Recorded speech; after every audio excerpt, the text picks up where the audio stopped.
Hi, kitty cats. Today's topic is actually very, very close to my heart. Um, I was a transgender child, and there are millions of other transgender children out there right now struggling to survive. And why do we struggle?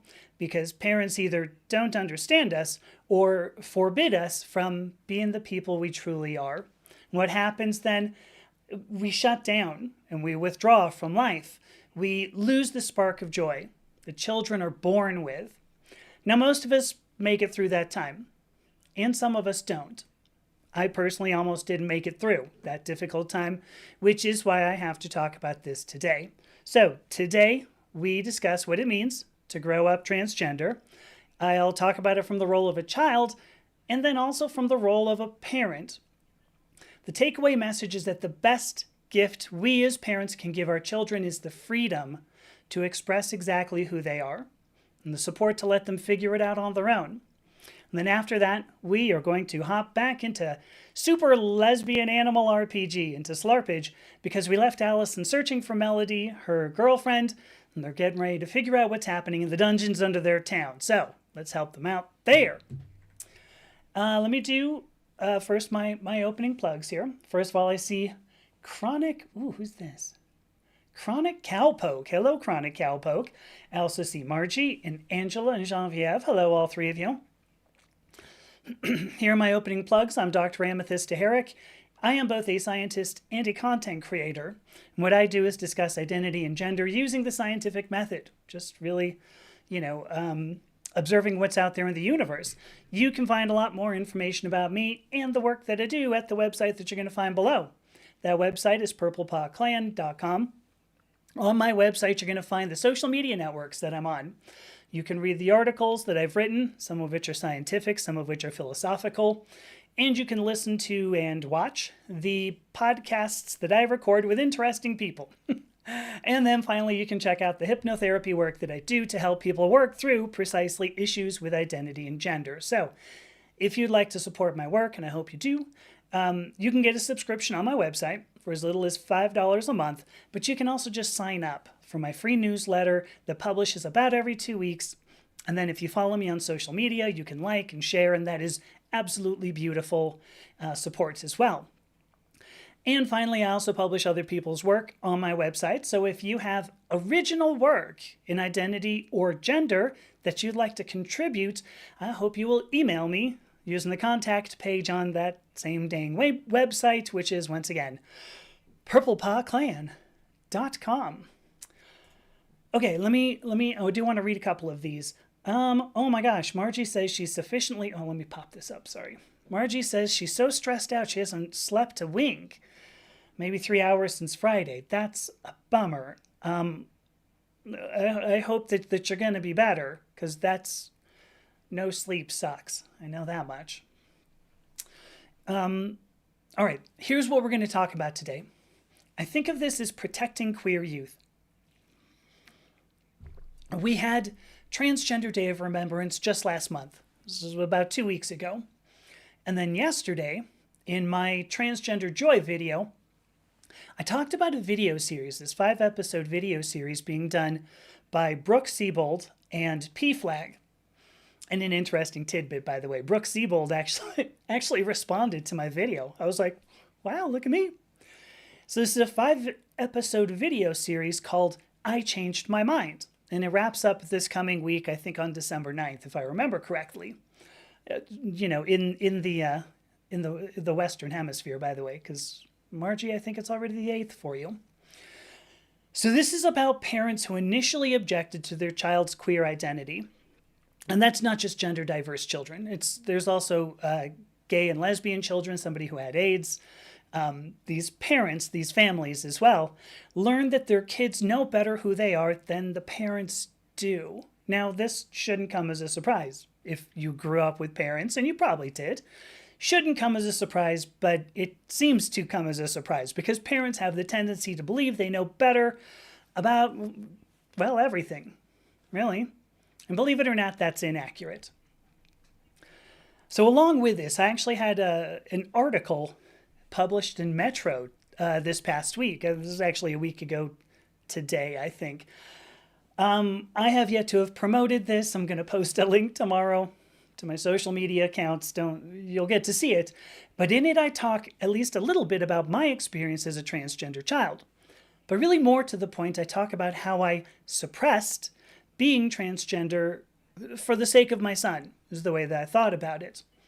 Because I believed I knew best about what my son needed. Ultimately, I think that I imposed my beliefs about what my son needed so that I could turn that into instruction about gender. Now, most of you know, if you followed my story at all, that didn't go very well. Once again, I almost didn't make it here. So this live stream ultimately is about what I learned through both processes, to say that it was awful growing up as a transgender child, and it was also awful trying to raise a child without expressing who I am. So today what we're going to talk about is what it feels like growing up transgender, queer maybe is the better way to put it, what I wished I had from my parents and my environment, and how that ended up manifesting in my life. But I'm also going to talk about what being a parent means, regardless of whether you have a gender diverse or sexuality diverse child. I'm going to tell you the best parenting is that which allows them to explore who they are. And then, of course, if there's time, we're going to jump back into the game because it's been pretty funny. And if you missed any, I got to tell you, you got to go back and see it. The game is, Super Lesbian Animal RPG, Slarpage. And today, hopefully, we're going to help Allison and Melody figure out what's happening in their town. Let me pull something up. Which thing is the thing? This is the thing? Oh, I found the thing. There you go. Let me see. Go back to everything that I had. Oh, my goodness. This is probably... There we go. Look, I got everything here. Let me check some comments really fast. So Margie brings up she's proud to be in a mommycule of 3 gender non-conforming moms with a kid who's left to choose their own gender identity, or indeed none at all. That's pretty open, and I love that openness. I know that there are some people out there who are going to go, no. I mean, that's weird. That's fine. You don't have to agree with everything that I do. You don't have to agree with everything that Margie does. You do have to give your children somewhat of the benefit of the doubt here, because that's your job as a parent. But, oh my goodness. This live stream is ultimately about being alive to live stream. So glad you are here, Amy. Thank you so much. I do appreciate that. It's been a weird life. Growing up transgender, I knew I was different. I know that critics will say, oh, you have no idea who you are until your brain is finished developing at about 27, which is pretty phenomenal, 27, to think that we couldn't possibly know who we are. But I knew I was different by about age 4, easily. What do I mean by different? I felt like I was the same as my 3 sisters. But people around me, my social environment treated me differently than they treated my sisters. With clothes and gifts, that became especially obvious. I would have preferred more feminine clothes. I would have preferred more feminine gifts, and I got neither.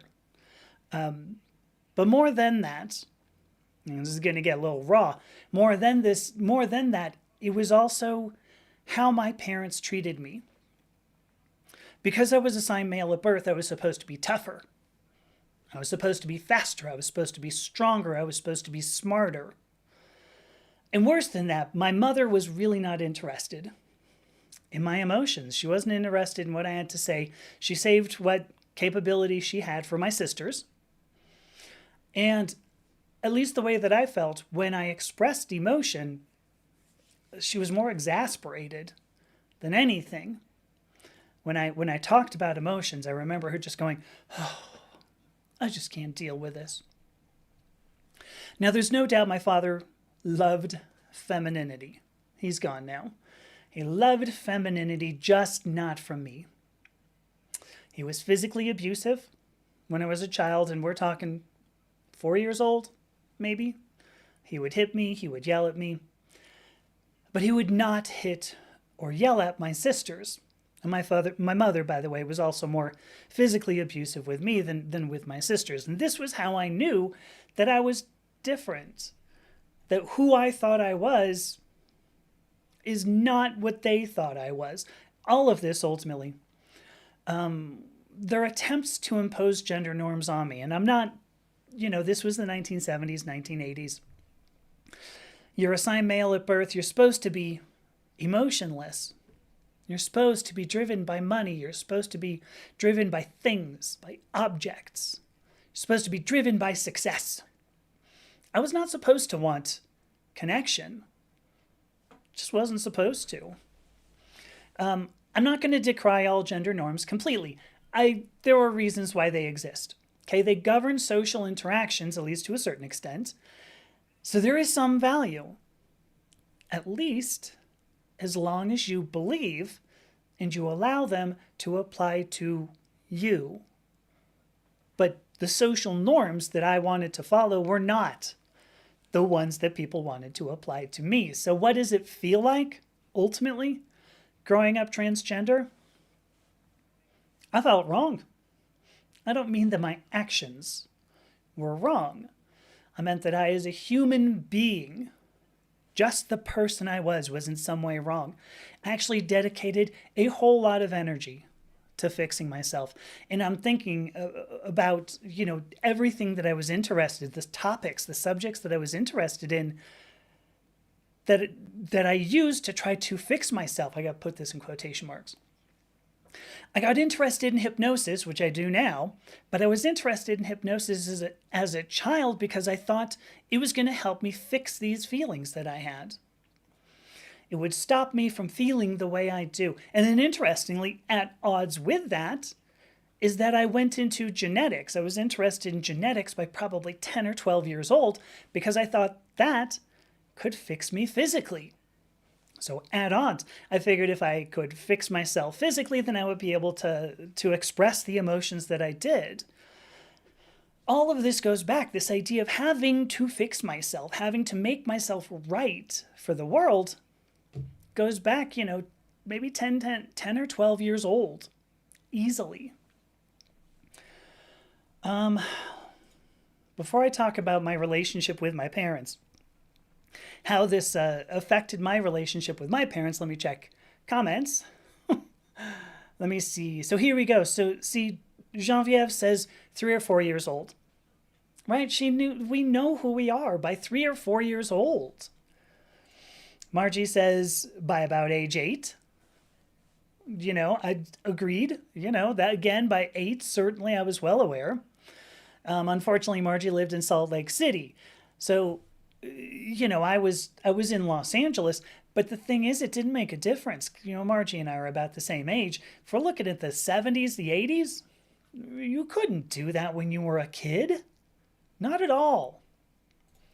And then here we go. Finally, Angela gives us that she felt different at about 4 years old and tried to crush what was down below. And so she's a little bit ahead of Margie and me, but this was in 1964. So all of us, we know these things. Pretending that kids would never know these things is ridiculous. So now how did all of this affect, my relationship with my parents, my social environment? I started off saying that I had dedicated my life to trying to figure out how to fix myself. And the message that I got consistently, very consistently, from my parents was that I was wrong, that I did need to fix myself because I was personally, intimately, intrinsically wrong. So I had to fix myself because what the hell was wrong with me? And that, I'm not going to kid you, that tore me up. I learned that my parents didn't accept me. I believed that my parents didn't love me. And ultimately, because as a child, you try to do whatever you can. Well, I mean, not even as a child. Cognitive dissonance means that in some way we need to rectify the feelings we have with what we observe. And the way that I resolved my cognitive dissonance about my parents was that I developed the belief that love was abuse. Love is being yelled at, being emotionally abused. Love is being physically abused. And then when I was sexually abused at 13, Yeah, it made perfect sense to me. Sure, love is abuse. This is why I needed to fix myself. Maybe it would mean if I fixed myself. Maybe it would mean that my parents could have seen me and could have cared about me. Maybe it would mean that other people would be able to see me, would be able to care about me. And, I won't kid you. I don't know if this will end up getting me banned on various platforms here. I attempted suicide at age 10. It was somewhere in there, 8 or 10 years old. By age 10, I was well aware that I was so terrible, so unfixable that I didn't deserve to exist. Now, obviously, I didn't succeed. Shouldn't chuckle about that. I didn't succeed, but even that kind of bolstered my belief that I wasn't valuable. Look, I can't even do that right. And I've had several other attempts in my life over the years, 3 or 4 other attempts. Now, on that note of mental health, I believe there are people who will claim that gender diverse people, queer, let me use the word queer, people who will claim that queer people have mental disorders. And it does make some sense the way we pitch queer identity. Let me try this again. The way psychology has looked at queer identity, at least historically, has been as a pathology. If you go against the norm, it's because it's wrong. You did something wrong. Absolutely wrong. The claim from psychology is that we already have mental disorders. It's that mental disorder that is being queer. And this ultimately is, some people will claim that this is why the hate and discrimination happens. Almost like we deserve it. Like it's some sort of justice. You're weird. You go against social norms. You deserve the hate and the discrimination that you get. But the truth is not that we have mental disorders and then get abused. The truth is that the abuse we receive for being who we are fuels mental health deterioration. We don't get abused because of our mental health. We get abused and it affects our mental health. And so ultimately, here's the point. This is what my parents did to me as a child. Was that entirely their fault? No, I'm not going to say that. I am queer. I was a transgender child. I was a queer child. I don't fit all the norms. And I don't think they understood me. Where it becomes their fault, ultimately, is in not trying to understand me. They chose their actions all through their lives. And whether that was out of ignorance or malice, and I'm going to continue to choose that it was ignorance, but regardless of what it was, the result was the same. I didn't have much of a relationship with my parents. And what's weird is that doesn't even hurt to say that. Maybe it's not weird.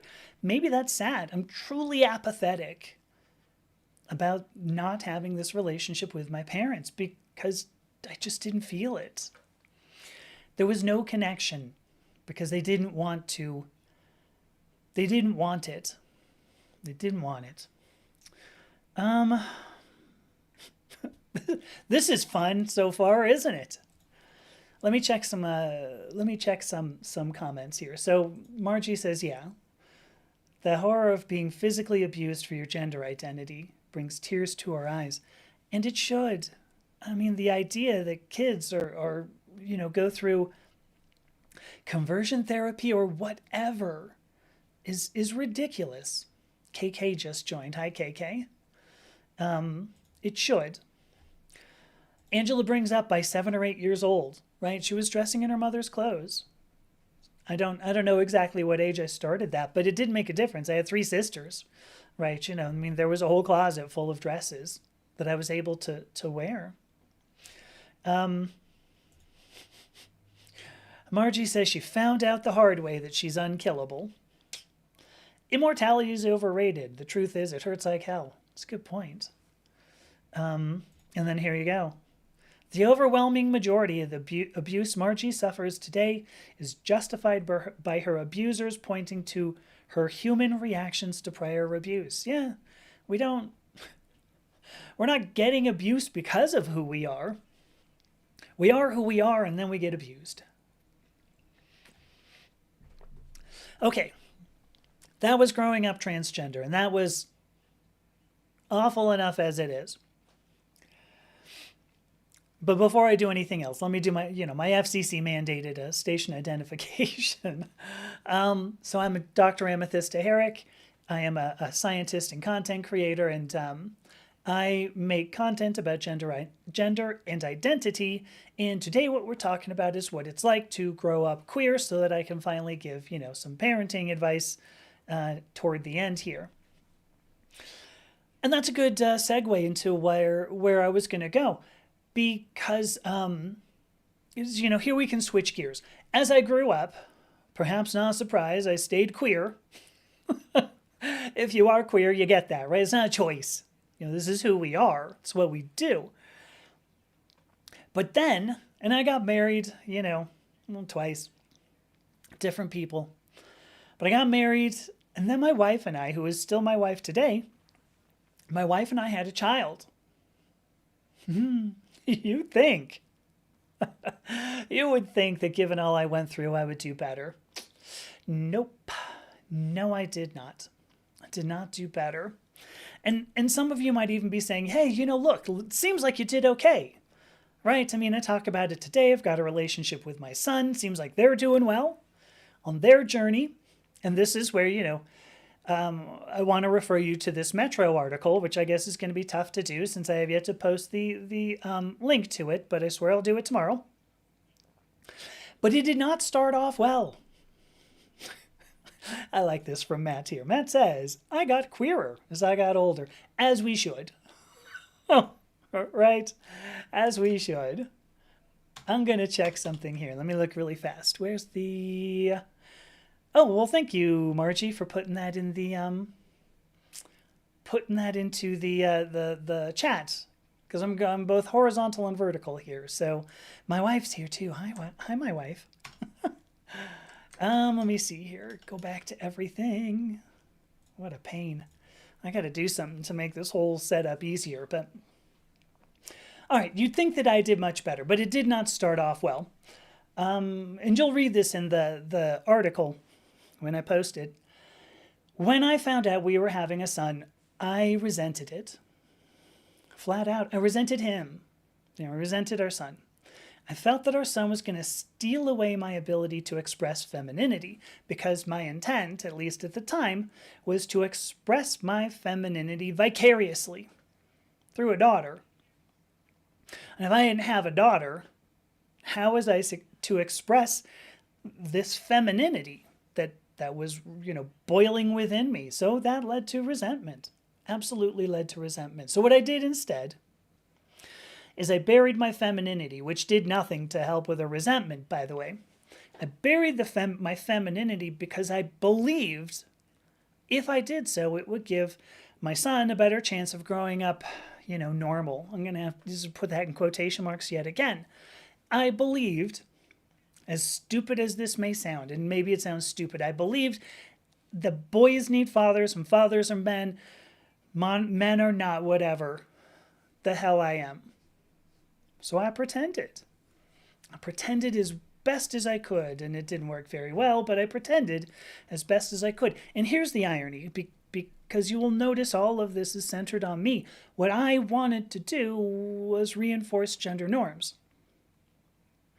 And not just for my son.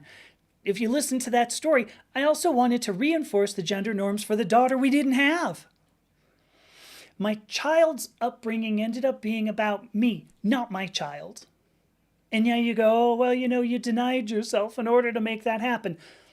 Sure, but this is not different in kind from what my parents did, trying to reinforce gender norms. It was different in, implementation, great. But it's the same thing. Ultimately, I did the same thing. I wanted to reinforce gender norms. So guess what? Turns out my relationship with my son didn't go very well, at least at the very beginning. I'm going to look at some of the comments. Oh, look at this. Okay, well, Angela says, the first time her mother found her stash of women's clothes, she was really mad. Angela didn't have the courage to tell her what she felt. But she said she would stop and get rid of them, but soon started again. Yeah. I mean, I did that with a couple of girlfriends. Yeah. Ooh, I'm sorry. It's not about you. It's me. I'll get rid of these. I don't want you to know who I truly am. That would be horrible. We'd have a relationship built on honesty, and who wants that? Here we go. What else do we have? Margie says she's become dramatically queer in the past 4 years after she perceived how she herself identified as queer, not simply an ally. I love that because Matt then echoes it. Same, but over 2 years, whatever. He says it's kind of funny. The first time he saw a man he found attractive enough to be a wood was such a relief. You can just go, oh, whew. It's fine. I'm just queer. That's great. I love that. That's awesome. All right, let me talk about my relationship with my son. So what was the result? So first of all, let me say hi to Pedro Rodriguez. Hello. What was the result of parenting only for myself, parenting our son only for myself? It was the exact same, right? I have no doubt that our son probably wondered why one of their parents didn't really care about them. I'm sure it manifested as self-doubt. Doubt about whether the problem was inside them, not me. And how about this? I felt the exact fucking same growing up. That was what I did. That's what I had. So I'll tell you, queer parents don't necessarily make, or queer people don't necessarily make better parents. I tried really hard not to reinforce sexuality norms. I tried to go, do you have a friend? Is this a girlfriend, a boyfriend? We don't, whatever. I tried really hard not to reinforce sexuality norms. But I did try to reinforce gender norms, which is very strange for a transgender person. Now, you know enough of the story that obviously that did change. Just that I'm sitting here today looking, purple haired and all the rest implies that something changed. But what changed was not my kid. It was not my social environment. It was not, it was nothing more than me. The only thing that changed was me. I had to believe that the gender norms that stifled me could also be the same gender norms that might stifle my son. I had to reject the idea that gender is based solely in physicality, is solely based in the assigned sex at birth. This is the bioessentialist argument I've made about conservative rhetoric literally for years. I mean, I've known this as a geneticist, right? I've known this for, well, a lot of years, 30 years more. Oops.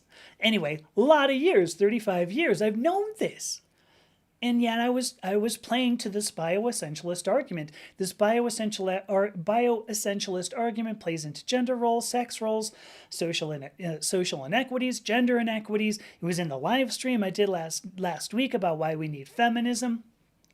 And what I needed to do to make this work was remember, not learn, but remember that physicality is only one part of identity. Now, ultimately, the change that happened is I transitioned gender. And it's not just transitioning gender that changed how I viewed my son. Really what happened is I didn't change how I viewed my son, but I was expressing my own femininity. That resentment was able to dissolve away. A relationship blossomed. And then, and again, you'll see this in the Metro article, as a result of my ability to express who I am, our son came out as non-binary. What I had taught our son was that if I'm able to express myself completely, then they realized they should and were able to express themselves completely. And I will just say flat out, honesty in a relationship has to begin with honesty with yourself. I was finally honest about my gender, and our son was capable of being honest with their gender as well. All right, so you've got to be saying, look, what I thought we had, I thought we had lessons learned. Yes, I'm getting to it. So I've gone through all this. There's all the history. So now I've learned, I've been a transgender child. I've been a transgender parent. I got some lessons learned. Let me check my my comments really fast. Here's something that Matt says, which I appreciate. So Matt says, I actually agree with conservatives that ideally kids should have a masked dad and a femme mom, but it's still worlds better than to have two femme moms or two masked dads than to have one parent in the closet.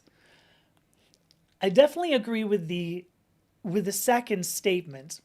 And I'm not sure if I believe that kids necessarily need a masculine dad and a feminine mom.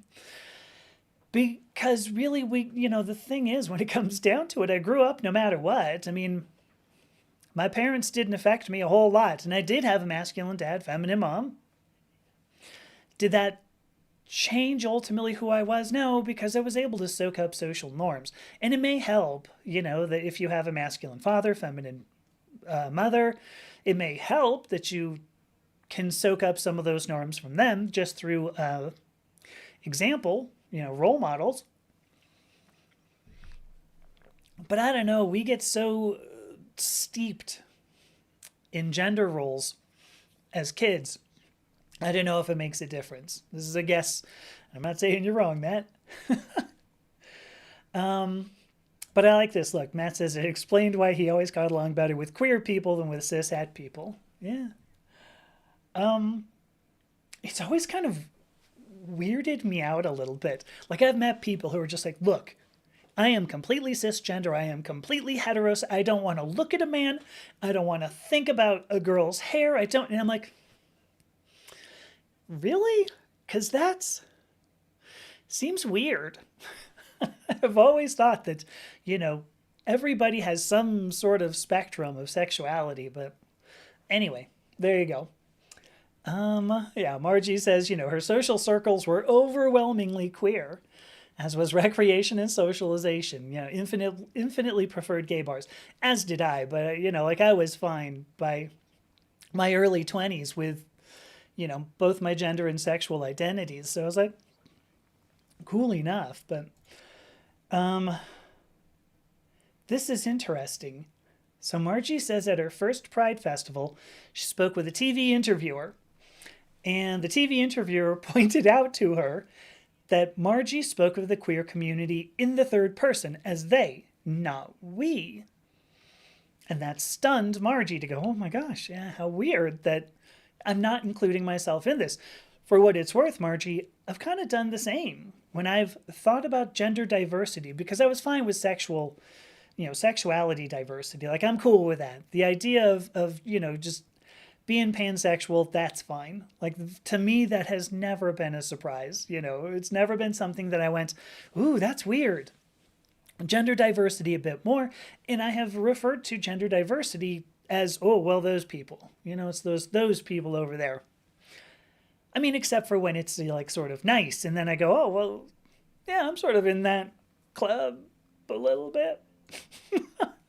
So, all right. I want to talk about, so I said that I said that I have lessons learned for parents.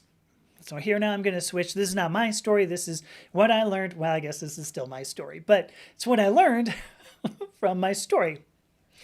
What lessons did I learn from being both a transgender child and a parent suppressing her gender? Here's the big lesson. So should I hold the mic? Here's the big lesson. The more that we fight against identity, the worse off we're going to be. Always. We will always be worse off as we fight against our identity. We cannot have honest, loving relationships with people when we want ourselves to change, when we know that we don't, that we need to change, when we feel we need to change. But we also can't have honest, loving relationships with people who want us to change fundamental aspects of who we are. And growing up, at least in my story, that included my parents, but it also includes the relationship that I had as a parent. So to the parents out there, my fellow parents out there, I'll say it flat out, your child knows much better who they are than you do. You will never know who your child is better than they will. You may as well say that your spouse, your partner, knows you better than you know yourself. If that's not true, why wouldn't your kid know better than you? Your best gift to your children, and I feel a little what is that? Like shame kind of thing, a little scolding. Like it turned into a school marm. Although wouldn't that be awesome if I were like a school marm? Could you imagine everybody comes in, they're like, it's like, Laura and Mary Ingalls come walking in and they go, they're like, what do you think Pa's going to do? I don't know. Is Ma going to do this? And then they go, holy shit, our teacher, our school marm's got purple hair. This is going to be a great school year, isn't it? Oh, great school year. Yes. Anyway, my other lesson, my other piece of advice to parents, aside from your child knows themselves so much better than you ever will, your best gift to your children is to allow them to explore exactly who they are. Now, I get it. This is frightening. It's very frightening. Because maybe you think to yourselves, I can't do that. Maybe you go, if I do, I might have to break with my religion, my church community, my political party, my own opinions about how I want the universe to work. Hi, Jesse. Oh, Jesse liked the live. Hi, Jesse. And all of this, right? If I have to break with my religion, my church community, my political party, my own opinions, I have to do all of this just so that my child might be a bit more comfortable? Yeah. And what's interesting, because maybe you're not concerned about how this is going to reflect on you, because frankly, that's really what that bit about I might have to break with says. It's your comfort over theirs. And it doesn't have to be because of religion, of a church community, of politics. Maybe that isn't your concern, Maybe instead what you think is, my kid will grow out of it. It's just kind of weird. Let me just, it's going to grow out of it anyway. I don't want to do it. Maybe you think your kid's going to be bullied. Valid concern. Maybe you think, well, this is just an ugly world. Nobody gets everything they want. We all have to make concessions to survive. And maybe instead of thinking solely about, you have to break from certain things, maybe you think if I allow my kid to do all the things, they're just going to be a target, and that sucks too. Now, believe it or not, I believe both of these concerns are valid. Now, one of them focuses on the parent. It is your fear of your unknown reception as a parent that's what you fear, and that fear is valid. Think about that fear. Feel that fear. The other one focuses on the child. Now we have the fear of the child's unknown reception, and again, I think that fear is just as valid. Absolutely. But when you support your children, you accomplish so much good. There's a whole ton of comments. I should probably check these. Well, that's interesting. Matt says, he always felt like the odd man out around queer people and still do. Wow, that's a surprise. Oh, okay, but see, so is the realization that he actually has a reason to call himself queer. I had a conversation with somebody. It was a mother of I think of a transgender child. I'm trying to remember exactly.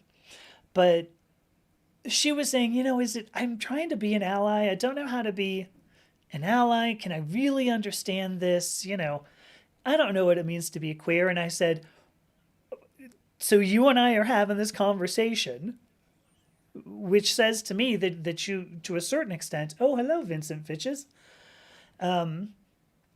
which says to me that at the very least you recognize, there's something to which to be an ally.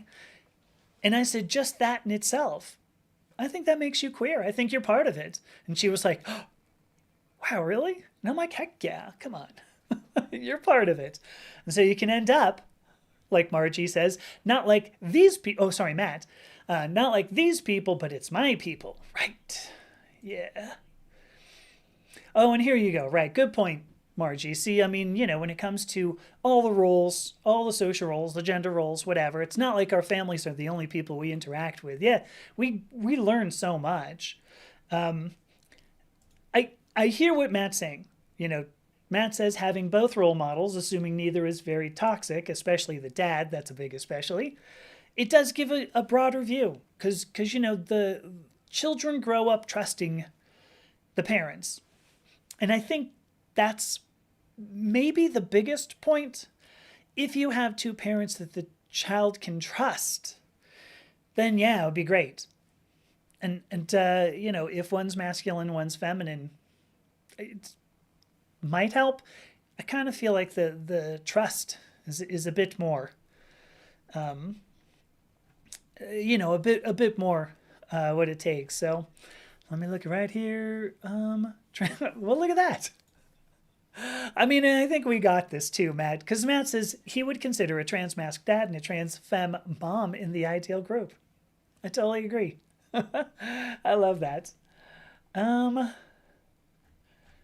right, what do we got? Oh, Vincent sent a couple of highs. Oops, let me get rid of that. Sorry. Did that do it? It did. Okay.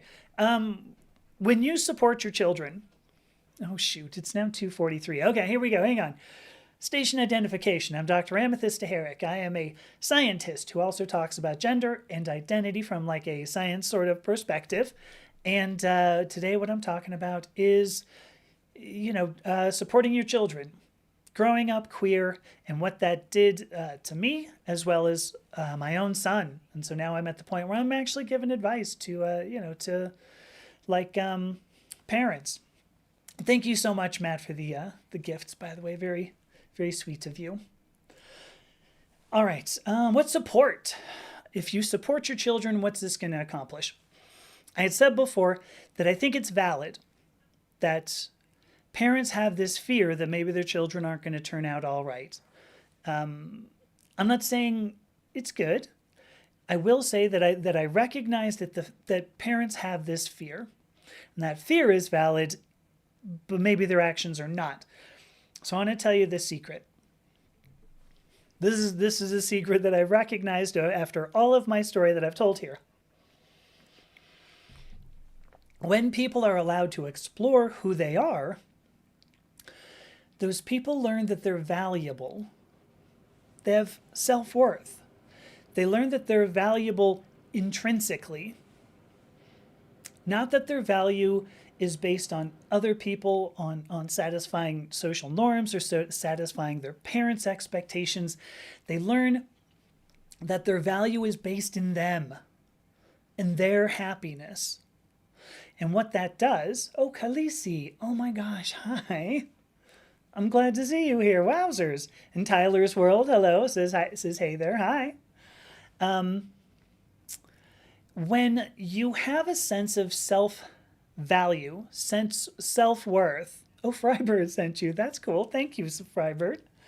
When you have a sense of self-worth, what it does is give you armor to make it through some of these concerns that we had.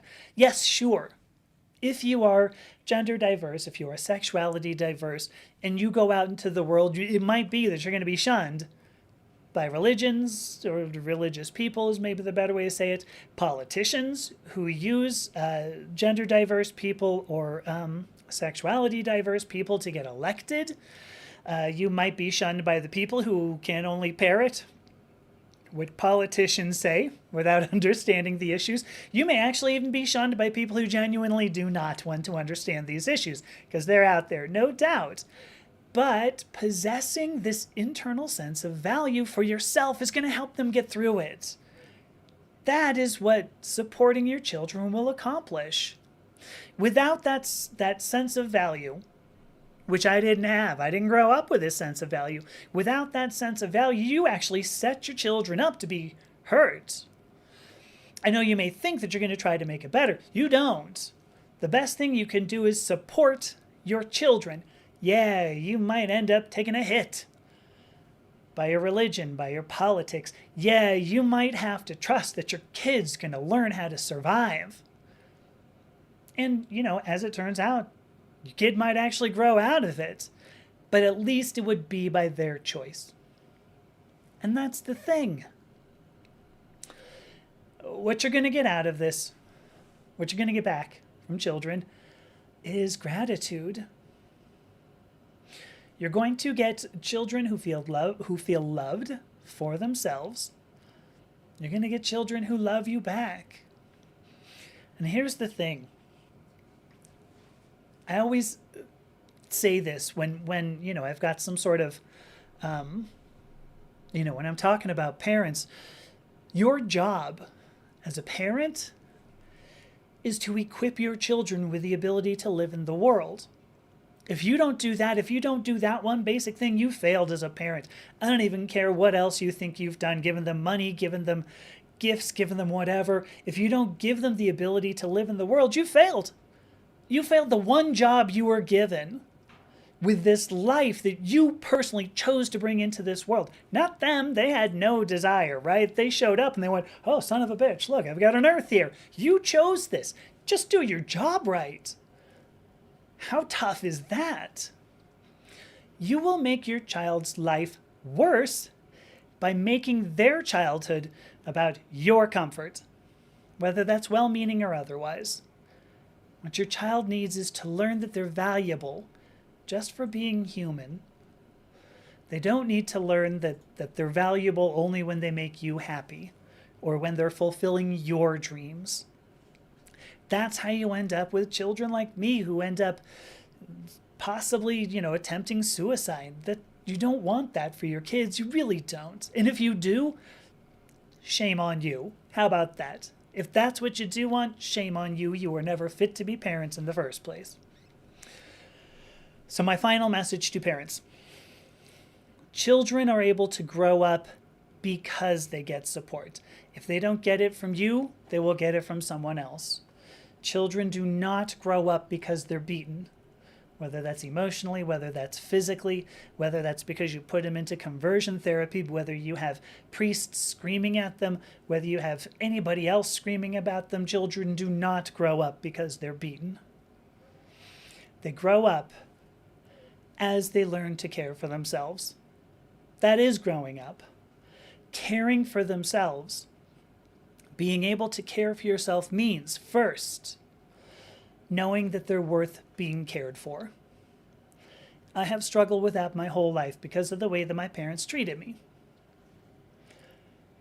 And of course, I reinforced that with many relationships where I thought, well, this is the way relationships are supposed to go. It's all untrue. Children will grow up because you support them, not in spite of it.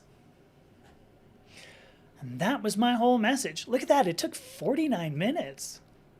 Zoinks. I mean, I do the little, I've got the plugs, but still.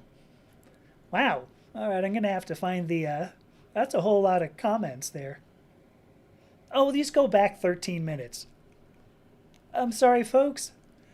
See, here we go. See, Matt says it takes a village. Yes, the more the merrier.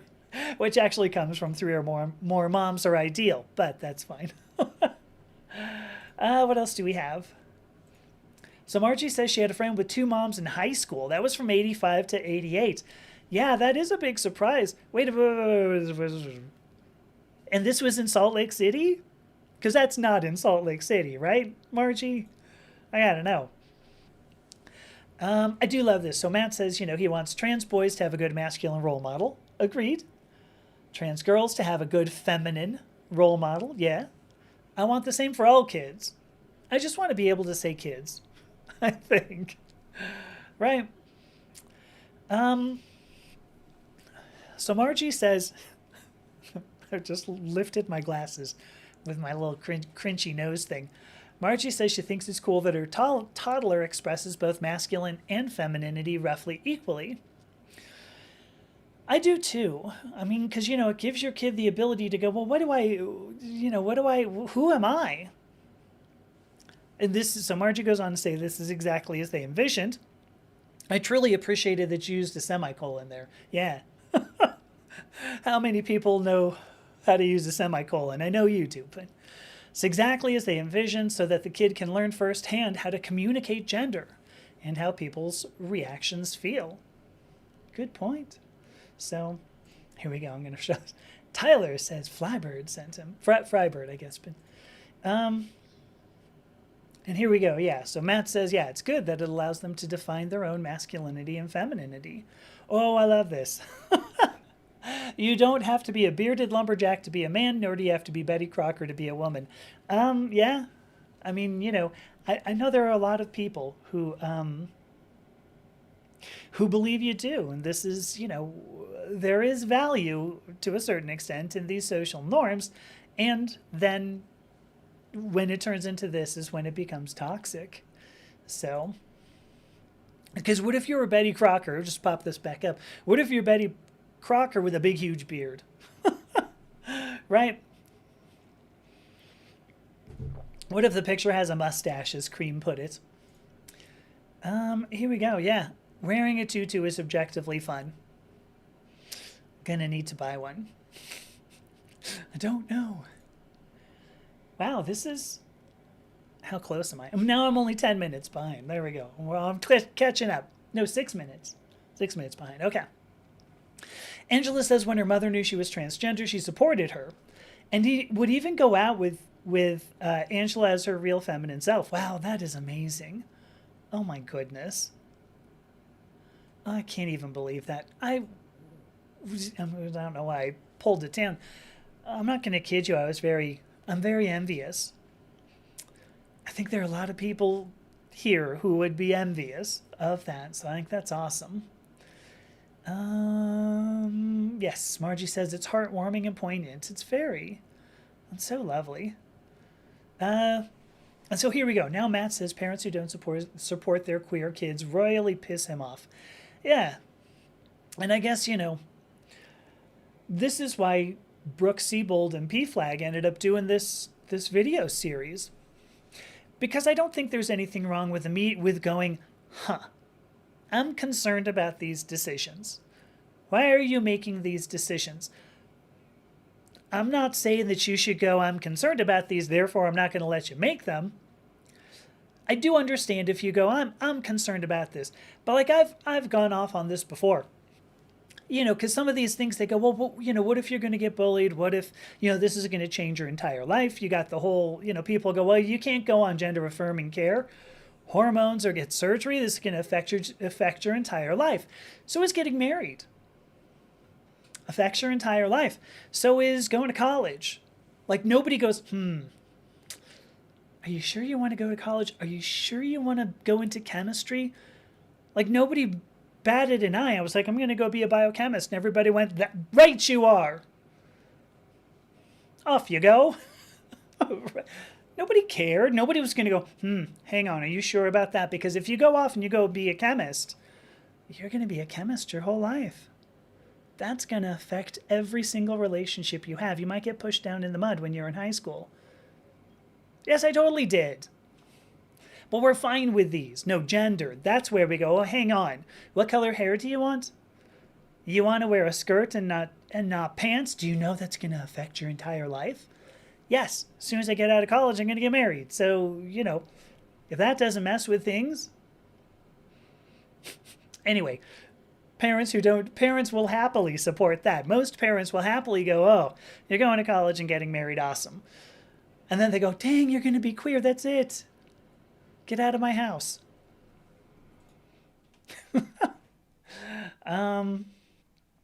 I love this. So Angela says she always believed her father would have accepted her, but he died before she could tell him. I mean, it's a bummer that your father died before you could tell him. I would love to think that my father would have accepted me. Oh, Zabazor is here. I would love to think. Is it true? I don't know. I would love to think that. I suspect the answer would be no. But there you go. So, where are we? Oh, Margie. Oh, well, look, Margie says she thinks her dad would have embraced her true self. Really? Oh, wow, Margie's spending Christmas with his sister and her family. First time since 1992. I'm going to have to hear about this. This is going to be amazing. That would be sweet. Wow. So Matt says when his cousin's then husband came out as transgender, his dad, so Matt's dad, who was a Midwest farm boy in his late 70s. I don't know. Is that an excuse? I don't know. Oh, wait a minute. Wait. Sorry. Bit Matt's brother's head off for objecting because your father actually accepted now this brother-in-law, I suppose, without question. Dang. See, there are some people out there who are fine like that. All right, here we go. All right, so to go back to that high school thing, Margie said it was in Edmonton, Alberta. That is just about as wacky as Utah. It's a good point. The crunchy nose thing is something the girl used to have a crush on in middle school would do. Ran into her 20 years later and she did it. So this is what happens if my glasses go down a little bit. I'll go like this. And now I'm just making it 100% obvious so that if you see it, you go, oh, glasses, okay. I could use my hands. I could. I've got two of them, both of them right here. But no. I am 100% confirming this one. I'd rather be Betty Page than Betty Crocker. Yeah, that's for sure. What is... Whoops.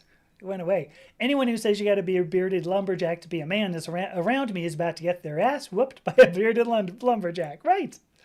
There you go. Oh, yeah. Oh, gosh. Here you go. Not getting gender-affirming care can sure change your whole life. Yeah. I mean, so there's something nobody ever brings up, though. Right? They go, well, if you get gender-affirming care, it could affect your whole life. Yeah, you know what? Usually it makes it better. And we know this. There's, literally 100 years worth of research on this. A century, folks. It's not just been since 1991. Judith Butler's great, but that was not when it started. We got a lot of research around this, and there you go. Let me see. What else do we have? Oh, look at this. Margie says that her cousin, when he got in touch with her about 6 months ago, said, oh, finally, a member of our family who isn't boring. Yeah. You know what? I don't know if this is good or bad. Is the crunchy nose thing that was doing it? Oh, well. I really haven't gotten in touch with any of my family because I don't know what would happen. Let me see, my father's oldest sister. Yeah. So my father's oldest sister, whose name is Martha. Well, not anymore, actually. She passed away, I think, a year or two ago. But Martha has 2 daughters. Is that right? 3. I'm sorry, 3 daughters. Here's the whole point. At some point, one of them connected with me on Facebook. And this was when I was on Facebook, which I'm not now, right? But when I was on Facebook, they connected with me. It was after I actually changed. It was after I had changed my name. And I was kind of like, do they know who this is? Did they just see like Herrick and they went, probably one of them. I don't remember all of the sisters' names. They had some kind of wacky ones. Maybe. So it was like, you do know who this is, right? And she was like, her name is Karen, by the way. And Karen was not that kind, but she was like, well, yeah, of course I know who this is. And by the way, good job. And I was like, no joke. Okay, well, there you go. It's pretty sweet. But I don't know that I would purposely try to get in touch with any of my any of my family. So here we go. Let me see. I got first of all, hi Amber Adams. I didn't see I didn't see. All right, here, what I'm going to do. All right, I've got to see this. I've got to show this. So Matt says he likes queer people better. The diversity is great because 45-year-old cishet dudes are all the same 4 or 5 types. And then Margie says, yeah, and they all claim to be rugged individualists.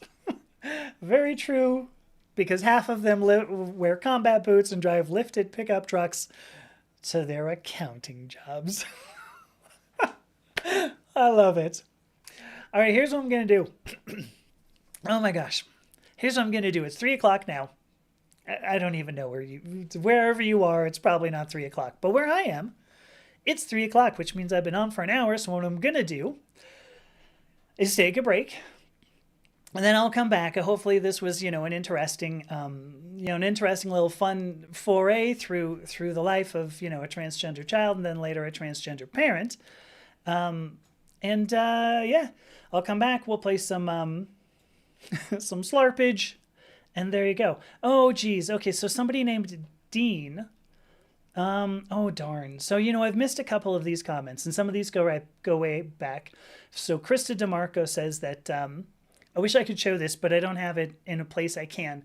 I did this a little bit differently today. So Krista and Dean, if you're still here, thank you for these comments. One says, I wonder if parents struggle with unconditionally loving their children if they were taught not to unconditionally love themselves. Yeah, I completely believe that. If you're still here, Krista, that was more or less what I said, was that I was taught not to love myself because my parents didn't seem like they did. And so I think that doing that is what made so much of my life more difficult. Absolutely. So Dean says that was a true statement. They now, I think, love themselves more than me as a parent.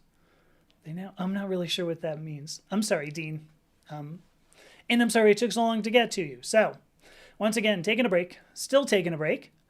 I'll be back in 5 minutes. We'll play some Slarpage and it'll be a grand time. So give me 5 and I'll be back.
Okay, I am back.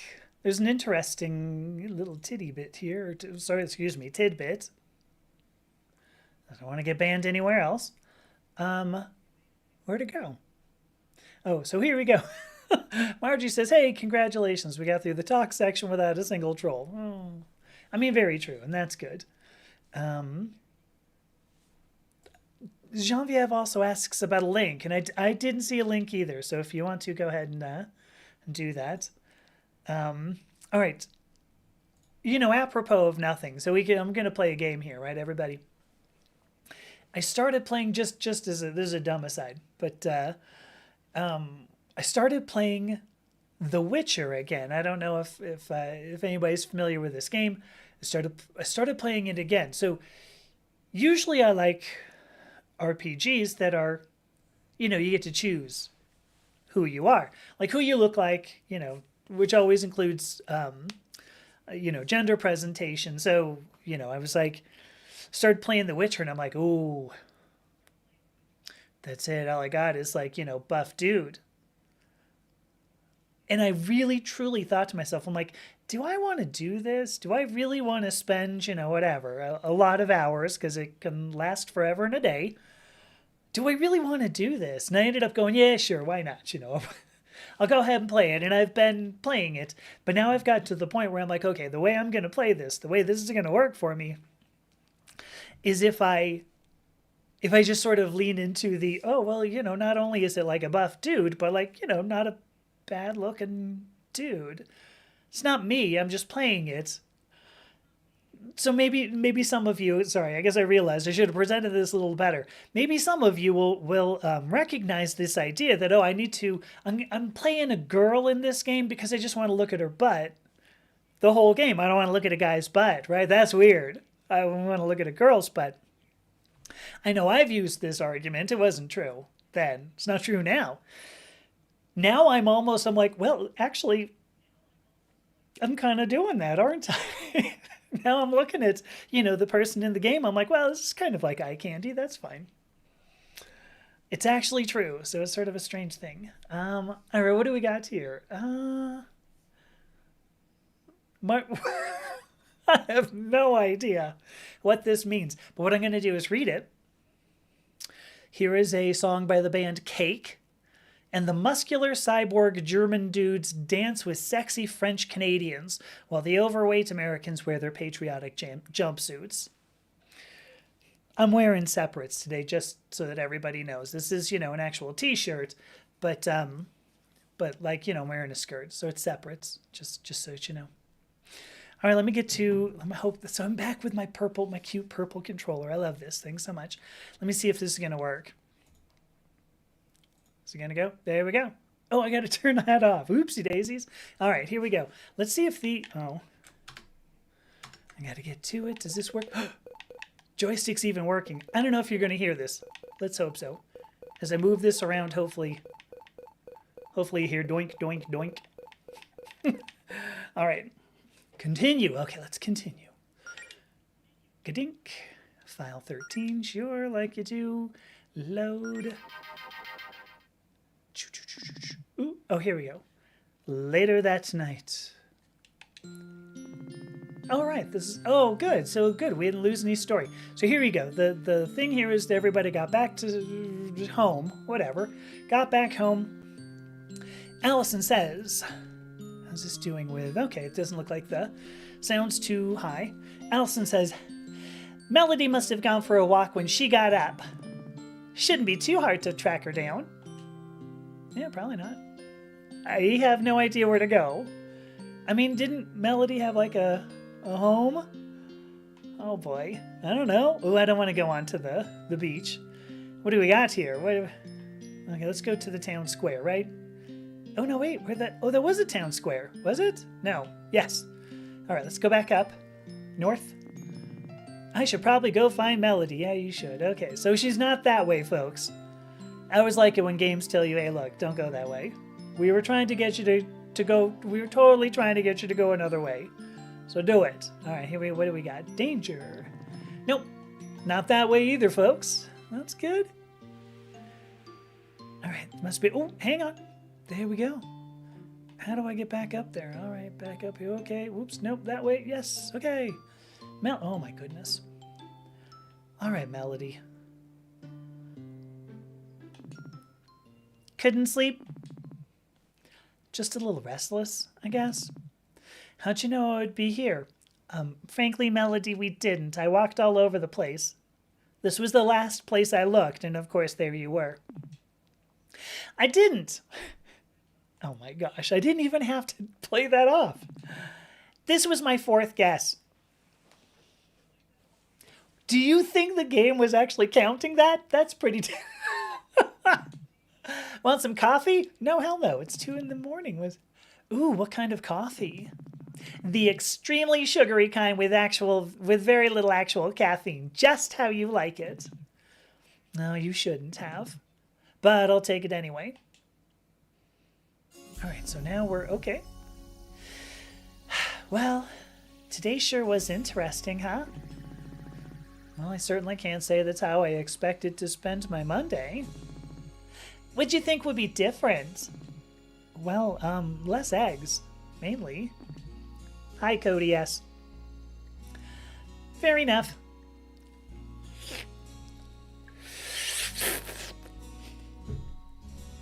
Sound effects, too. Now I'm a Foley artist.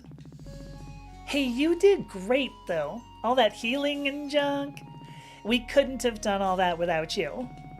I probably would have gotten punched clean through a wall and left a bunny-shaped hole like in a cartoon. Yeah, hey. I'm feeling pretty good about all this. Yes, I am a method voice actress. That's totally what it is. I mean, the circumstances might not have been ideal, but I don't know. Something about healing just feels right. Maybe it just feels good to be useful to someone. Mel, it's not good to judge yourself based on how useful you are. Okay, maybe that's not the right wording. It just feels nice to be helping people. You know, keeping my friends from getting hurt, making a difference in their lives. Maybe I've even figured out my thing. Your thing? Okay, like, Claire's got her magic, and Jody's a courageous knight with a code of honor and all that, and you're a great fighter, and you're super cool. What stands out about me? Being pink? I don't have any flashy talents or interesting hobbies or a cool job. I'm just kind of around. But now, maybe healing is my thing.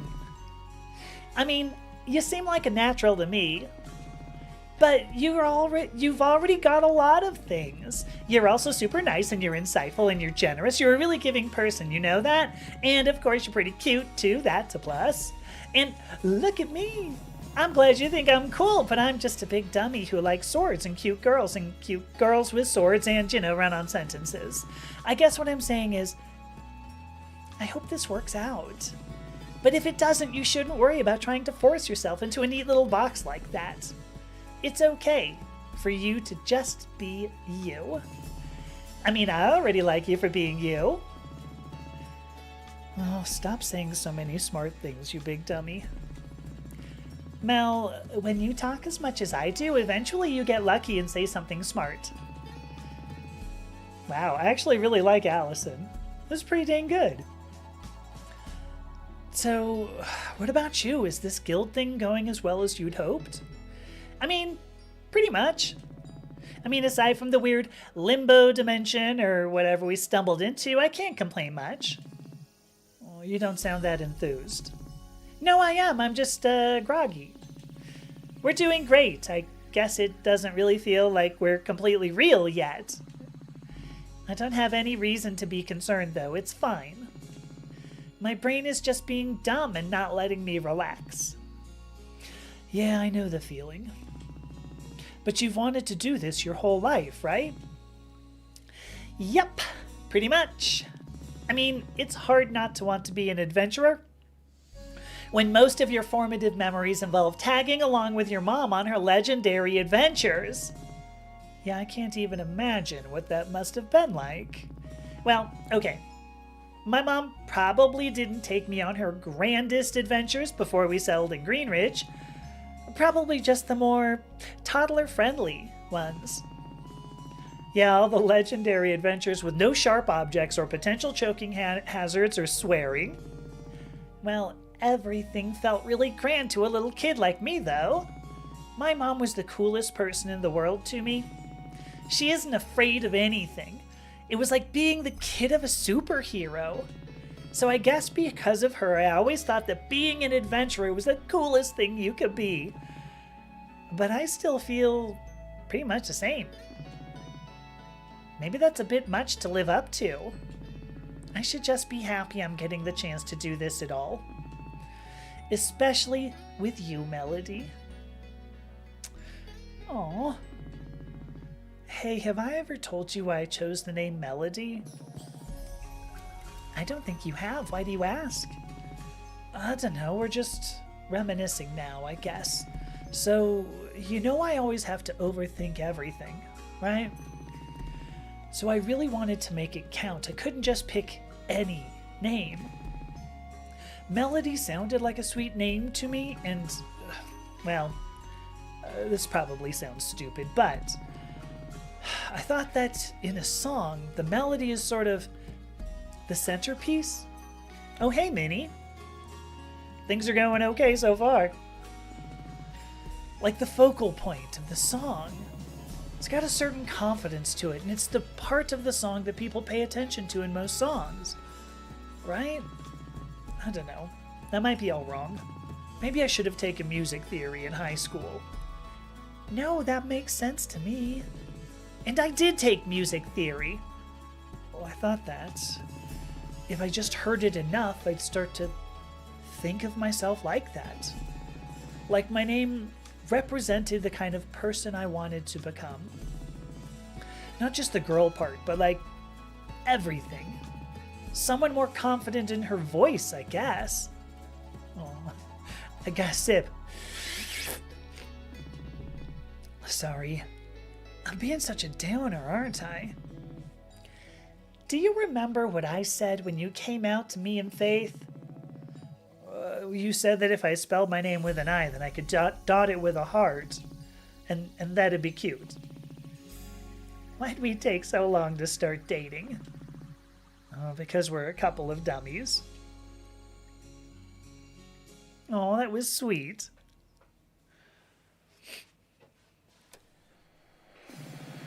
Oh my goodness. Oh, okay. Now we have this guy. I forgot about him. This ends up being my what's his face voice. So was it Abramar? This is the same voice. Are you there, my queen? I've got a status report on the operation on whatever it is they call this horrid planet. Okay. Okay, so this is the queen. Last I heard, they were calling the planet... Well, I don't like that voice. Let me just... Last I heard, they were calling the planet Reverie. Reverie, that's the one. Anyway, I'd just like to report that everything is going according to plan so far. There may have been some minor setbacks, admittedly, but not to worry. We did anticipate the possibility of interference from the locals after all. So we've moved on to Plan B. Nice work, Javi. It's Javis, Edwin. Have you made contact with a potential recruit you had your eye on in Greenridge? Affirmative. It was quite simple to sway her to our side. While she's inexperienced, she makes up for it with raw skill and passion. I see great potential in her. And if nothing else, her familiarity with the area will be of great use. Well, hey, if you ever forget the name of the planet you're on again, now you can just ask her. Good one, my queen. So when should I be able to make my grand entrance? I can only keep myself preoccupied for so long while you run around playing Dungeon Master and having all the fun. Very soon, my queen. If we remain on schedule, we should be ready within 48 hours. Wonderful. I hope they're ready for me. I have no idea what this is. Oh, Frybird's here. Hi, Frybird. Oh, Act 2. Look at that. Oh, Margie says she pays attention to harmony. Well, there you go. Yeah, they took this long because they're lesbians. Nobody wants to, when you're lesbian, you go, am I allowed to do this? All right, here we go. We woke up in the morning. I was kind of thinking waffles for breakfast, actually. I mean, maybe, but I've been trying to watch my carbs. Well, you own a waffle iron we never use, though. That's literally the only thing it's made to do. Doink! What was that? Oh, there was a doorbell or something. Who could that be? It's Claire. Oh, it's Claire. Hey, are you too decent in there? Can I come in? I love that. Oh, thank you for the gift, Frybird. Claire, I like to think I'm better than decent. No, that's not what I... Look, just come meet me at the library whenever you can. Huh. I wonder what she wants. Also, why'd she walk all the way over here instead of just texting us? Uh-oh. Oh, does this mean we're walking? Oh, it means we're walking. Here we go. Yes, we're decent. We also happen to be naked. All right, here we go. Oh my gosh. Somebody with the display name of Just Across joined. We're playing some lesbian game here. Let's hope, all is well with that. All right, what do we got? Where do we have to go? Oh, the library. All right, well, let's go and save, because why not? No, let's do one more. All right, where the hell's the library? Was it all the way up here? Oh, yeah, it is. Wait, was this the library? That's a pretty queer library. Oh, here, nope, Guardian Tower. That wasn't it. Where the hell was it? Oh, my. I have no idea where I'm going. Oh, shop. Okay, that's not... Oh, wait. Was it down here? Oh, I don't know. Where the hell was... Oh. It's on this big-ass building with a sign that says library. Library. And if you want, we can see the anime club meeting later on. We'll do it later. All right. Hey, wait. Claire's not here. Mona. Hi. Welcome to... Oh. Hey, Melody. Hi, Mona. Is Claire in right now? Unfortunately, yes. In spite of my efforts, Claire has been cooped up in Meeting Room B almost non-stop since last night. If she gets another coffee stain on the table in there, I swear to Goddess. Okay, thank you, Mona. Where the hell is B? Is it upstairs? Who knows? Oh, look. A and B. Just out of curiosity, who's in A? Oh, I've got no business in there. All right, B. Whoop, here we go. Woo!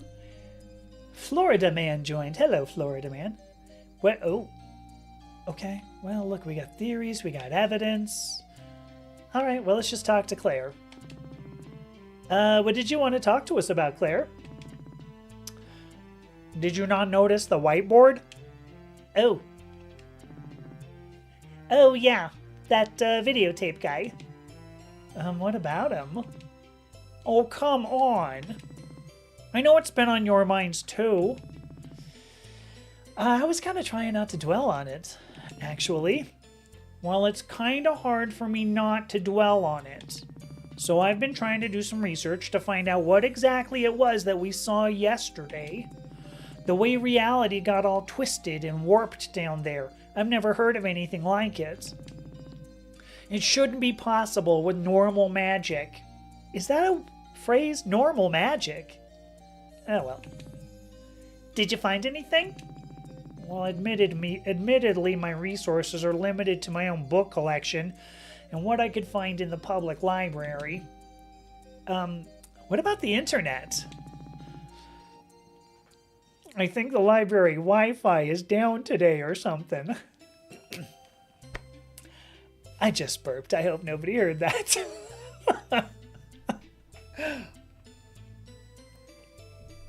Oh, I so enjoy these. Or maybe Mona kicked me off the network. Hi, Charlotte. But anyway, I couldn't find a single lead. There's no evidence that the magic we saw yesterday is possible at that scale. Normal magic... Normal magic, of course, would be perpendicular to a magical surface. Yeah, I think that makes sense. Magical lines? I think so. I think it makes sense. And honestly, that concerns me. Spooky. This is a lot more than just spooky, Allison. Whoa, geez. You okay, Claire? I'm fine. I mean, I'd say I'm doing remarkably well for someone who hasn't slept in 27 hours. Claire, maybe you should get a little rest. No, it's not the time to rest, Melody. By the way, why did you never spell your name with an I? It would have been really cute, because you could have dotted it with a heart and all. And what if Jarvis comes back? What if next time he has a reason to use that magic on Green Ridge? Well, Claire, you were pretty hyped about finding that place yesterday. What's with a change of heart? Look, I love a good dungeon. Wow. So much to unpack in that particular statement. Look, I love a good dungeon, and I thought I could turn it into a teachable moment. But I don't want that magic anywhere near the actual town. Look, sorry to interrupt.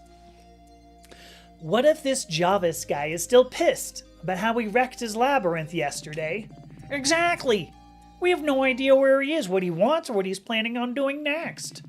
But if there's one thing we do know, it's that his magic could be used for some very, very bad things. Okay, so what are we going to do about this? Tell Faith? No, I propose a little reconnaissance work. We find Jarvis again and figure out what he's up to. If he seems harmless, well, we'll leave him alone. But if he's up to something, well, I guess we'll figure out a game plan when we have more intel. We could try putting him under citizen's arrest and hand him over to Faith for questioning, I guess. Is that an actual thing we have the authority to do? Are you sure that isn't just kidnapping? I don't know, probably. Probably as in it's probably fine, or it's probably kidnapping. Claire, didn't you just say we have no idea where Jarvis is? How are we supposed to find him? We have some clues. Whatever he's doing, it seems like he wants to avoid being found. So all we have to do is go to the places where you wouldn't normally find somebody. I don't know. But he did specifically say he was interested in the Sapphire Islands. If he's still somewhere on the islands, then there are only so many places he could be hiding out. Well, all of those places are out in the wilderness and filled with monsters, I'm assuming. Oh, they might be. Yeah, I'm not so sure about this plan. You two already know about Jarvis and his monsters. You know what to expect if we run into another labyrinth. That'll make this easier. And I mean, come on. I don't want to bother Faith just because we have a vague hunch that a stranger may or may not be a threat to the town. This seems like exactly the type of thing that warrants telling Faith, actually. Well, besides, I thought you loved adventures, Allison. Oh, trust me, I do. But this is way more serious than regular treasure hunting and sightseeing. Plus, what about Mel? Mel, you're a great healer. But I don't think you signed up for this guild thinking the fate of Green Ridge would be on our shoulders on day 2. Yeah, well, you know what? We've got to do this, because if we don't, we're not going to move the story along. So let's do it. No, we've got to do this. Whoa, what? Really? I wasn't expecting you to be so gung-ho about this, Mel. It's dangerous, but Claire's right. We made it through Jarvis's labyrinth yesterday just fine. If it's to protect our town, I think I can handle doing that one more time. Besides, I don't want to make someone else risk their life dealing with Jarvis out there just because I'm a little scared. Spoken like a true paladin, Melody. Plus, we'll have Jody with us this time. Oh, well, so that sounds good. We'll have our sort of surfer, yeah, laid back kind of girl. She's more than tough enough to watch our backs out there if it gets a little hairy. Well, geez, if you two are down for this, then let's get this show on the road. Right. All right, let's go get Jody. Oh my gosh. She wasn't at our place when I checked a little bit ago, which was weird, but she's probably just at the tower with Faith. Oh, and after that, we should probably stock up on adventuring gear before we head out. Sounds like a plan. Oh, this is so exciting. I struggle to express with this voice actually how exciting it is, but I'm definitely feeling excitement. We're finally going on a real mission as a guild. Oh, the sound got... Did it get better? I was starting to shout a little bit. I have the feeling it was, Did it get better? We'll find out. Yeah, I was leaning into the mic, actually. I have the feeling it's the mic. Oh, well, who's... Okay. Here we go. Alright, so now we gotta find Jody. I don't even know where she is. Look at this. Oh. Hi, welcome to... Oh, you. Uh-oh. It was still crackly. Is it the... What is it? Is it the game sound or is it the mic? Wonder what got crackly. Sure, maybe wiggle cables. Uh-oh. Claire, could I have a word with you about the 57 books that have mysteriously vanished from the magic section? Sorry, I'd love to chat, but the fate of the universe is at stake, or, something. You know how it is. Let's get out of here, you guys. Hold it. I have something else to talk to you about as well. Oh? Claire, I've given some thought to your proposal. Wow. Claire proposed. I always thought the tension between you was kinda... Allison, don't make me climb over this desk and strangle you. Look, Claire asked for my help with a research project. In exchange, she said she'd clear a crap out of the meeting room. Wait, are you actually agreeing to help, Mona? At this point, I'll do anything to get you out of my hair. So yes, Claire. What exactly is this project? Claire's been collecting data on the monsters you guys have been fighting, and she wants me to help her compile it into a bestiary.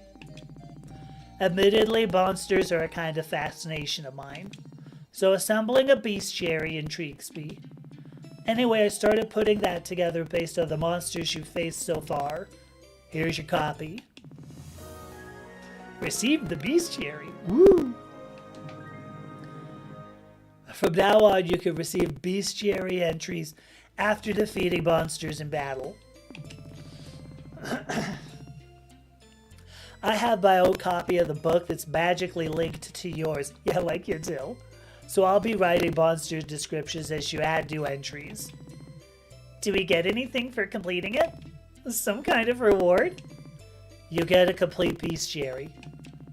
Wow, thank you, Mona. This will be really helpful. Please, it's for a good cause. Free the library from Claire's dark influence. The bestiary can now be viewed via the bestiary tab of the quest log. Alright, is it still crackly now that I've moved back from the mic? I hope not. Alright, what do we have to do? Now we gotta go find Jody. Where the hell is Jody? Don't she and Claire live together? Where the hell do they live? Oh, wait a minute, is that it? Still crackling, goddamn. Does anybody else hear a bunch of crackling? Because that would be a bummer.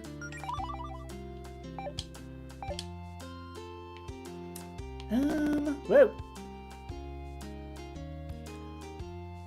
Where do they live?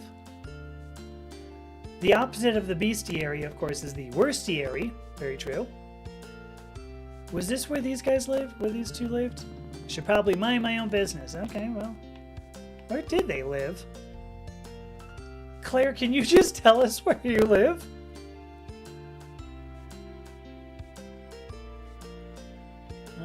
Here we go. Oh, Charlotte says on and off, not overly disruptive. Yeah, I have the feeling it's my... Oh, no, wait, this is where we live. Ugh. All right. Oh, wait a minute, do they live right by us?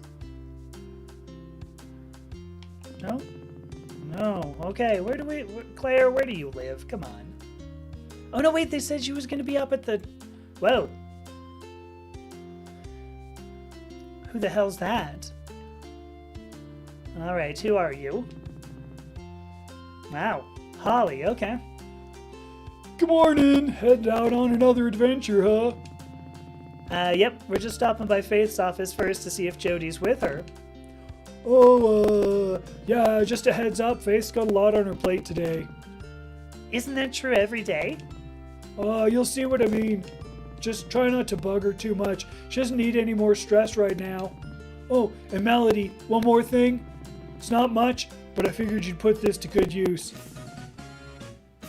A second-hand staff. Oh, thank you so much, Holly. Whoever you are. Oh, it's little beds. Yeah, Staves and I don't really get along. I whack stuff a little too hard for them.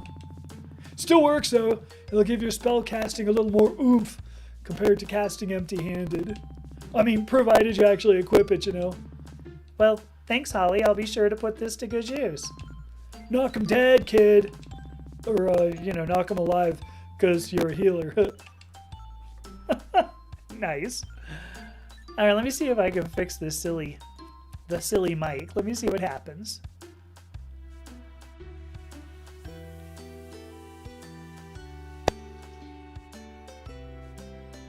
Let's see if that worked. Who knows? Maybe. We'll see. All right, so, oops, go back to this. All right, we gotta go up. Ooh. Oh, come on. Oh, you know what? Let's equip this, because who's it gonna hurt? Equip. Yeah, Melody. Woo. Oh, wait a minute. Okay, how about, what if we auto-equipped it? Oh, look at that. Nice. All right, well, can we equip on Allison? What if we do auto-equip? It doesn't get any better. Claire, auto-equip. Ooh, look. Now she got an iron gauntlet. Pow. All right, so what are we gonna do? Go up to the tower. Okay, well, hey, buddy.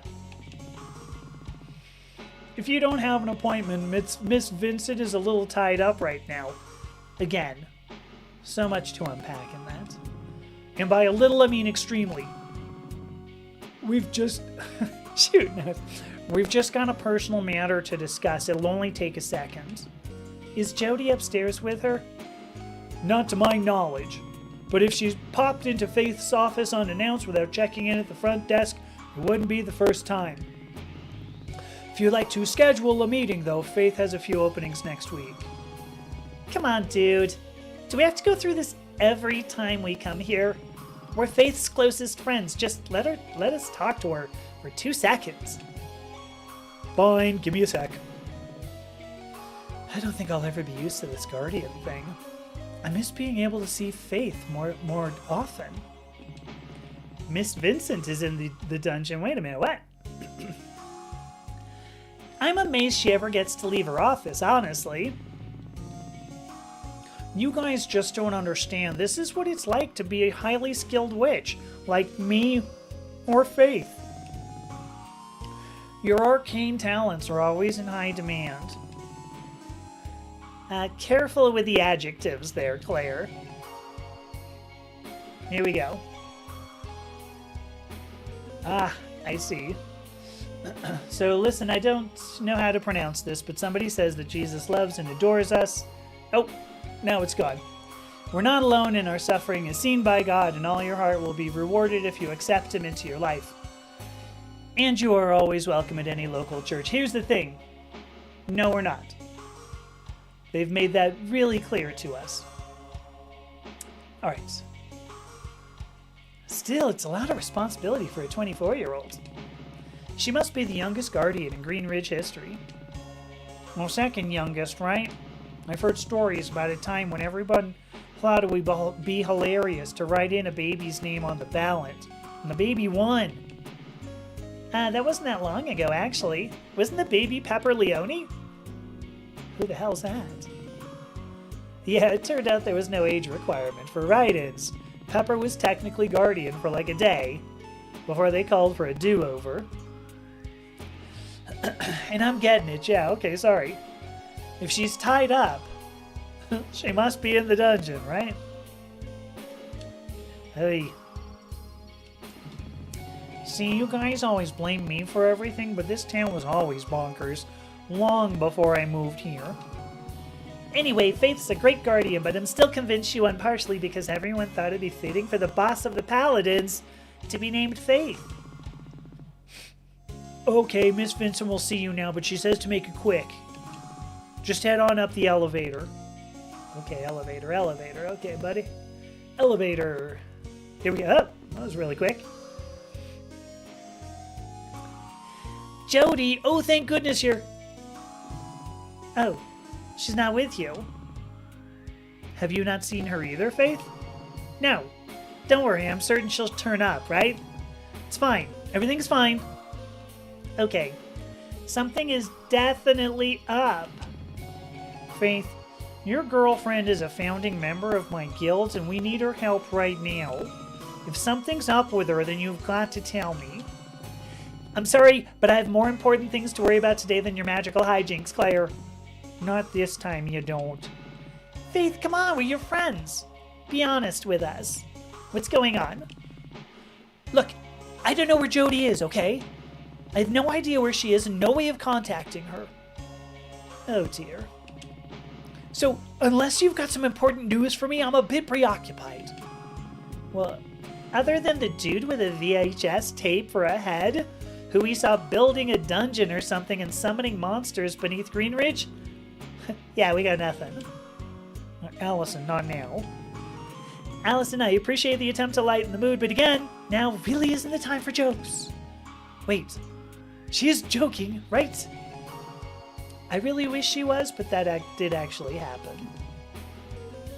Okay, let's start over. You met a videotape that was summoning monsters? He told us his name was Javis. He has some sort of weird space-distorting magic that seems like bad news. He also said something about having to prepare the Sapphire Islands before his superior arrives. But we're not sure what he meant by that. Why did you not tell me about this immediately? As Guardian, it's absolutely vital that I'm aware of all potential threats to the town. Well, we didn't want to dump responsibility for all this on you. This is our problem, and we're taking care of it. Claire, this is exactly the type of thing you should come to me for. I know that poking various hornets' nests is a kind of an adventurous job, but if you've bitten off more than you can chew, you need to be honest with me about it. Okay, I get it. So, what do you propose we do here? In light of what you just told me, I'm willing to let you three in on some classified information. Provided you keep this between us, of course. Sure, Faith, you can trust us. Okay. While out on patrol yesterday, the Paladins noticed some strange creatures around the outskirts of town, hiding in the shadows. Rhett said she'd never seen anything like it. Rhett? It's a Rhett Butler? They weren't behaving like normal wild monsters. No, they seemed to be watching us. Do you think that might be related to what we found? Maybe. We don't have much to go on, but it hardly seems like a coincidence. I was hoping that Jody and I could take care of the monsters before anything happened, but when we looked, we found no trace of them.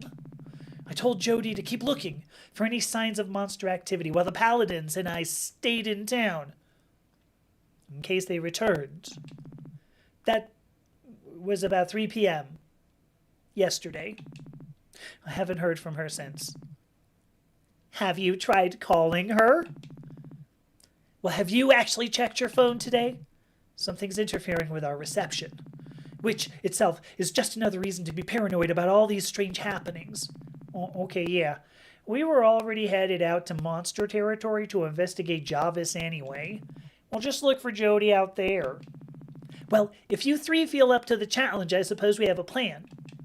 Not much of one, but it's better than nothing, right? I'd help look for Jody with you, but I'm afraid the paladins and I can't abandon our posts right now.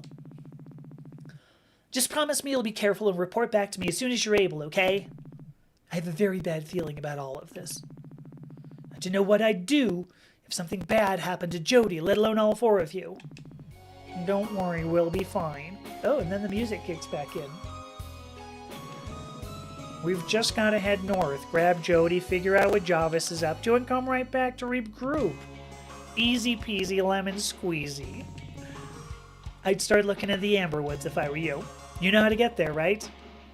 Technically, no. Just head east from the Guardian's Tower, past the shops. Right.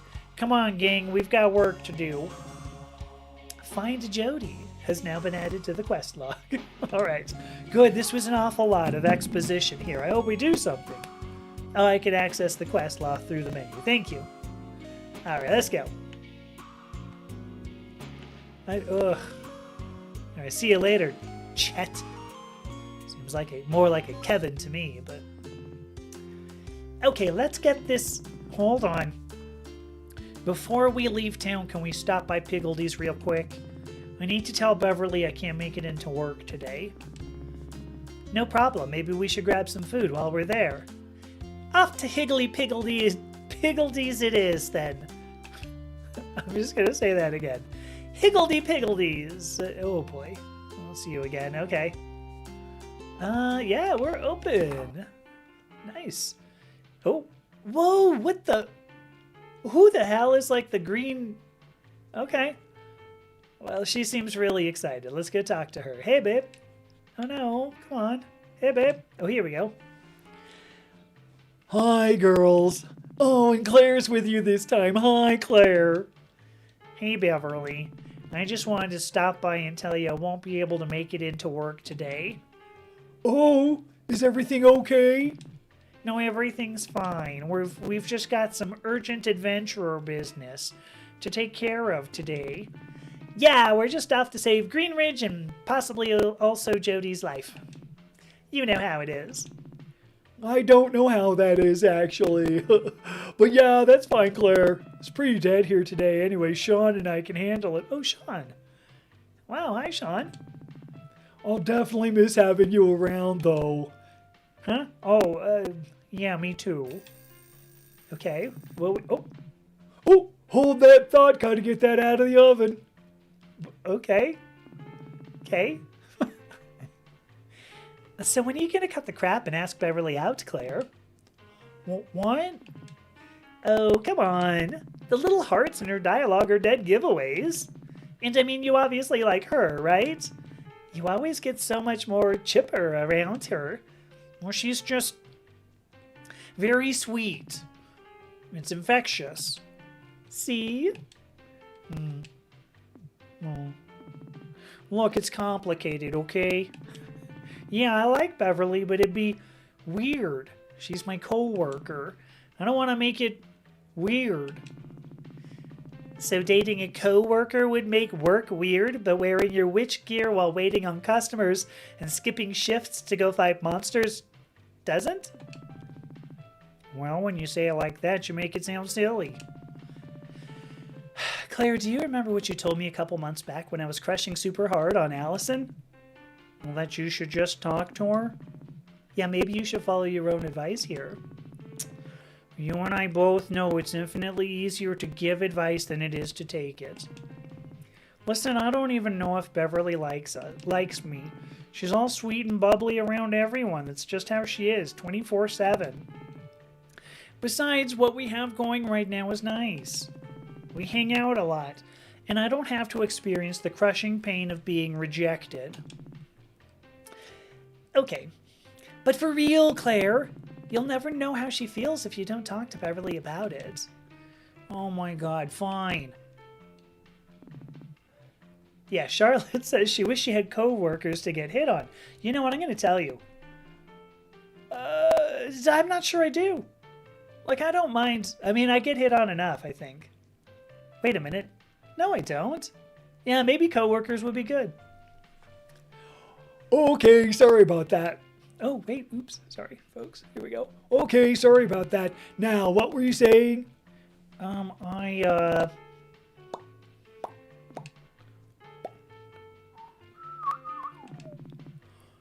Hope you have a nice day, Beverly.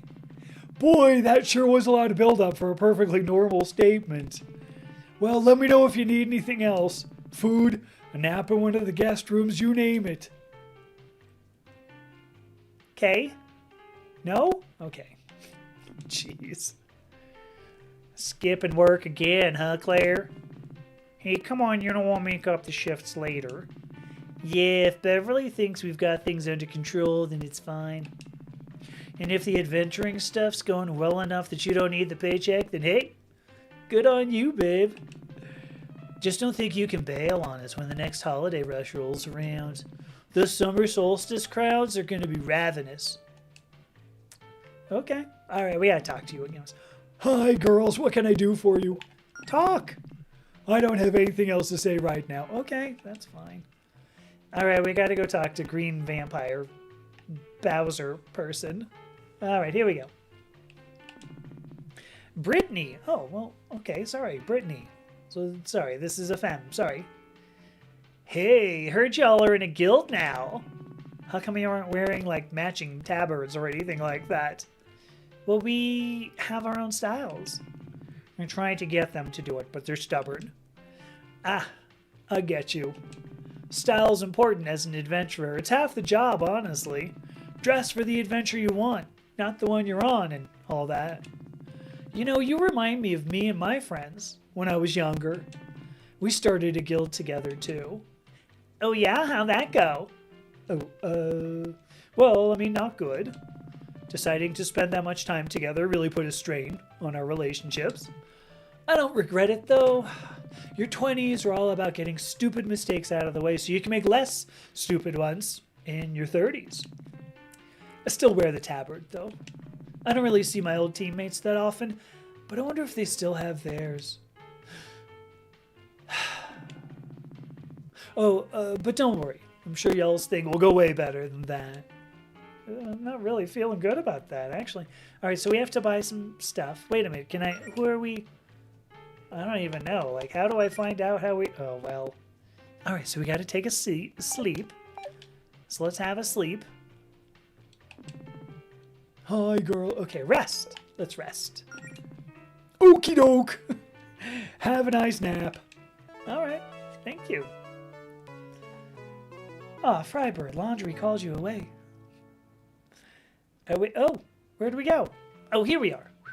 All right. All right, we have to shop, right? That's what...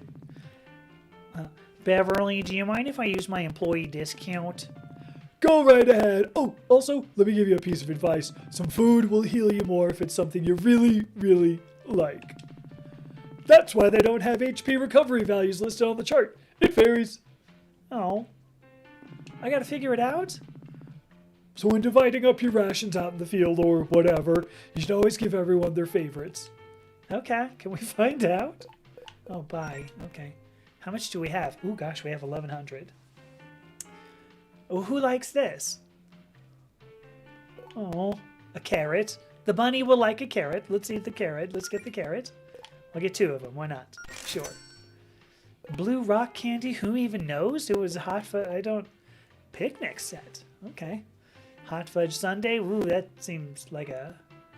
To keep cold. Okay, we'll get 2 of these. I got no idea. We're just going to give these to everybody. Okay, so we don't have any... Can I sell stuff? Oh, I don't want to. Okay, let's go. You were trying not to get a chomp. Good idea, Frybird. Okay, we have to go east, right? No, east. That's west. Wait. Ooh, hey, look. This says... Oh, there are some odd jobs up on the notice board. Let's see. Oh, yeah, request from Holly, sure. Need help hanging up notices around the amber words. We'll pay 400 gold. Well, I'm totally taking that, yeah. Seems simple enough. Yeah, accept. Totally. Helping Holly. Okay, what's the other one? Request from Pepper. Looking for help conquering the world. Meet me at Leone Magic. Pepper, this is me. That's cute. Pepper wants help conquering the world. Guess there's no help in seeing what harm in seeing what she wants. Sure, may as well accept it. Sure, okay. Well, looks like we've accepted all the quests on the notice board for now. Okay, so Margie says, yeah, the job doesn't seem very odd.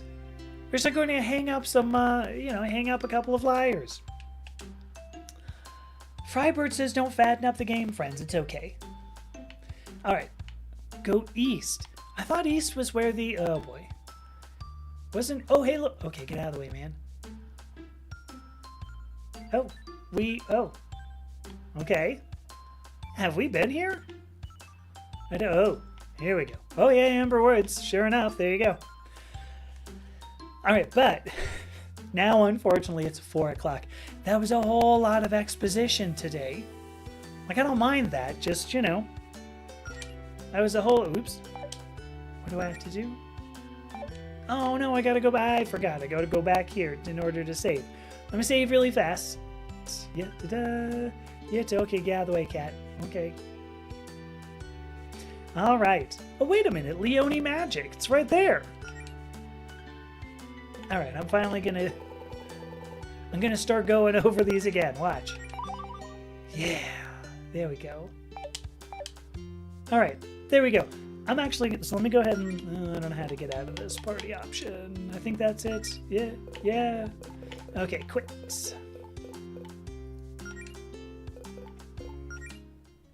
Oh shoot, I should probably go back to the... All right, well, there we go. Yeah, so Margie, this is a great question. Here we go. So Freiber says we're exposing the exposition, and Margie asks if they have a conference for storytellers. Is that an exposition? So, Fry, watch this. There was like a fountain in the middle of the town square there. That is the goddess Fortuna. So you don't have to miss her. It was really strange. There was one part in that game where Fortuna ends up like predicting, which means making happen, that all of the witches were going to grow up, and when they died, they got their own universe where they became goddesses. And I think that's just exactly what happened, which is kind of neat. No, these games aren't adversary. Are these games related? No, but I'm trying to pretend they are. It's not working very well for what it's worth, but there it is.